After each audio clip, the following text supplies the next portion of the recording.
Buenos días, querida familia. Nos reunimos nuevamente alrededor de la palabra del Señor en este martes de la 17ª semana del tiempo ordinario. Nos reunimos en el nombre del Padre, y del Hijo, y del Espíritu Santo. Ven, Espíritu Santo, llena los corazones de tus fieles, enciende en ellos el fuego de tu amor, y renovarás la faz de la tierra. Espíritu Santo, ilumínanos y santifícanos. María, Madre de la Iglesia, ruega por nosotros.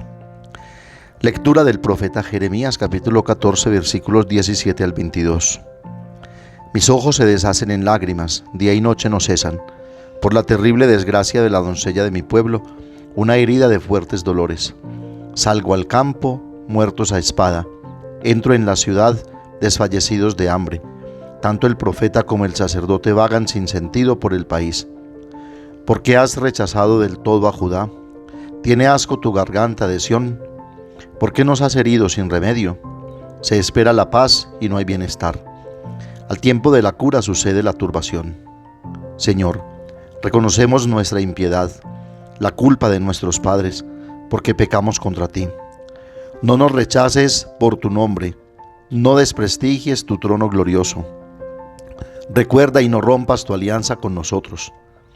Existe entre los ídolos de los gentiles quien de la lluvia soltarán los cielos aguas torrenciales. No eres, Señor Dios nuestro, nuestra esperanza, porque tú lo hiciste todo. Palabra de Dios. Salmo 78.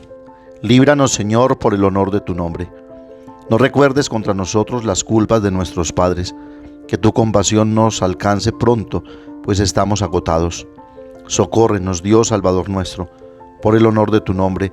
Líbranos y perdona nuestros pecados a causa de tu nombre.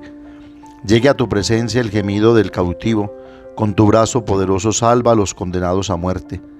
Mientras nosotros, pueblo tuyo, ovejas de tu rebaño, te daremos gracias siempre, contaremos tus alabanzas de generación en generación. Lectura del Santo Evangelio según San Mateo, capítulo 13, versículos 36 al 43. En aquel tiempo Jesús dejó a la gente y se fue a casa. Los discípulos se le acercaron a decirle: acláranos la parábola de la cizaña en el campo. Él les contestó: el que siembra la buena semilla es el Hijo del Hombre, el campo es el mundo, la buena semilla son los ciudadanos del reino, las cizañas son los partidarios del maligno, el enemigo que la siembra es el diablo, la cosecha es el fin del tiempo, y los segadores los ángeles. Lo mismo que se arranca la cizaña y se quema, así será al final del tiempo. El Hijo del Hombre enviará a sus ángeles y arrancarán de su reino a todos los corruptores y malvados y los arrojarán al horno encendido. Allí será el llanto y el rechinar de dientes. Entonces los justos brillarán como el sol en el reino de su Padre. El que tenga oídos, que oiga. Palabra del Señor. Nos propone hoy el Evangelio la explicación que piden los discípulos a Jesús de la parábola del trigo y la cizaña. Y digámoslo de entrada, podemos correr un riesgo de hacer una interpretación literal que nos saque fuera de la propuesta real que hace Jesús a sus discípulos y a nosotros hoy. Sobre todo si tenemos en cuenta el final de este texto, que nos habla con un lenguaje apocalíptico, como era usual hablar al tiempo de Jesús, de separar el trigo y la cizaña, de horno encendido, llanto y rechinar de dientes, de arrancar corruptores y malvados, y de justos que brillarán como el sol. Pero debemos atenernos más bien a la última expresión de Jesús: el que tenga oídos, que oiga, y a lo que significa verdaderamente el uso de este lenguaje y de este género literario, el hablar en parábolas. Pues el uso de la parábola busca más bien confrontar al oyente consigo mismo, hacer una propuesta para que el mismo interlocutor saque su propia conclusión. No se trata simplemente de dar respuestas y conclusiones fáciles y rápidas que se queden simplemente en eso, sino de comprometer al oyente para que la fuerza de la palabra vaya haciendo su efecto en él. De tal manera que el que esté abierto a los secretos del reino, con oídos abiertos para oír, entre en esa dinámica, y quien todavía se resiste, con oídos cerrados, vaya asimilando y vaya dejando que la semilla de la palabra vaya creciendo en él. Jesús quiere que cada uno se identifique en esa propuesta.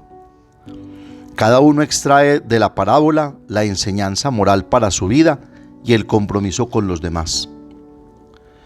En esta explicación de la parábola podemos subrayar una intención exhortativa y de enseñanza de Jesús en sentido moral y escatológico, es decir, para hoy y para mañana.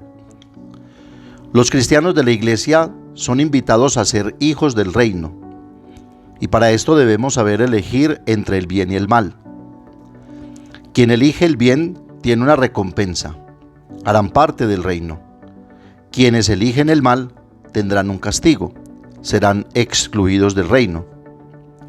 Pero creo que este premio y este castigo no se pueden interpretar tampoco literalmente, de manera negativa, sino más bien de manera positiva, en cuanto ese castigo no viene de Dios, porque Dios ni premia ni castiga, sino que Dios ofrece siempre su salvación y a todos nos acoge como Padre en su reino. Quiere decir que todo acto tiene su consecuencia. Dios hizo al hombre para ser feliz, obrando como Él obra. Si elige el mal, su consecuencia es la infelicidad, el esconderse, sentir miedo, sentirse desnudo y perseguido. Tendrá que huir y verá a Dios como enemigo, como Adán en el paraíso después del pecado. El libro del Deuteronomio 30, 17, 20, espero ustedes lo lean en sus casas, nos ilumina al respecto.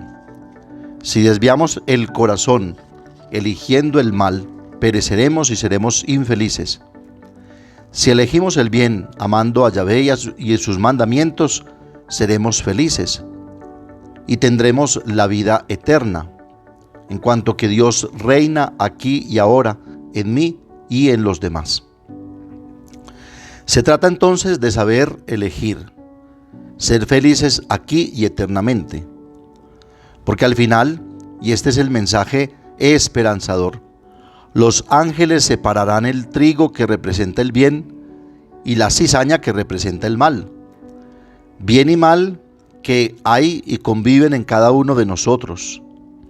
Y los ángeles los separan quemando aquellas situaciones de mal que dejamos enconar en el corazón y salvando aquellas situaciones de bien que también se manifestaron en nuestra vida, aunque tal vez hayan sido pocas. Pero Dios sabe pesar en la balanza y equilibrar, porque no quiere que nada se le pierda. Jesús anuncia el reino de Dios aquí y ahora, para que en este mundo hagamos acontecer aquello que será definitivo en la eternidad, en el encuentro con Dios. ¿Quiénes son entonces los justos o buenos para San Mateo? Aquellos elegidos sabios que conocen y cumplen la voluntad de Dios. Diríamos los mártires que dan testimonio de su fe y están dispuestos a dar la vida por ella. Todos los cristianos que en general perseveran, no obstante las tentaciones y tribulaciones de la vida. En cambio, los corruptores y malvados son aquellos que, dentro y fuera de la iglesia, se hacen responsables de la ruina espiritual de los otros, quienes van sembrando odios, rencores, deseos de venganza, creando situaciones deshumanizantes, convirtiéndose en victimarios, dejando estelas de dolor y sufrimiento por doquier. Estos desfiguran el rostro de Dios que hay en todo hombre. Son los jefes religiosos de los judíos que anulan el mandamiento de Dios con tantos pesos insoportables que atan en las espaldas de la gente, enseñando un Dios profano y malvado. Los discípulos piden explicación de la parábola porque les cuesta entender. Esto significa que siempre necesitamos todos una guía que nos ayude a entender, y en este caso es Jesús, palabra eterna del Padre. Camino, verdad y vida. Palabra de vida eterna, quien podrá desvelar los misterios y secretos del reino, para que podamos llegar a la verdad. Así que no podemos quedarnos en la imagen negativa de la parábola de fuego y castigo eterno. Esta imagen es simplemente una imagen para explicar el querer y el proyecto definitivo de Dios. Separar lo bueno de lo malo, desechar lo malo y dejar en los graneros del cielo el trigo bueno. Entonces no es un mensaje de juicio o de condena, sino todo lo contrario, un mensaje de esperanza para quienes siguen a Dios. Jesús como Maestro nos muestra el camino y nos pide seguirlo. Entonces confiemos en Él. Nosotros hemos sido creados para resplandecer, para brillar en el reino del Padre. Con esta parábola Jesús demuestra la grandeza y belleza que se encierra en el corazón de cada uno de nosotros. Así que no podemos quedarnos contemplando solo lo malo que tenemos, porque también hay tanto bien en nosotros.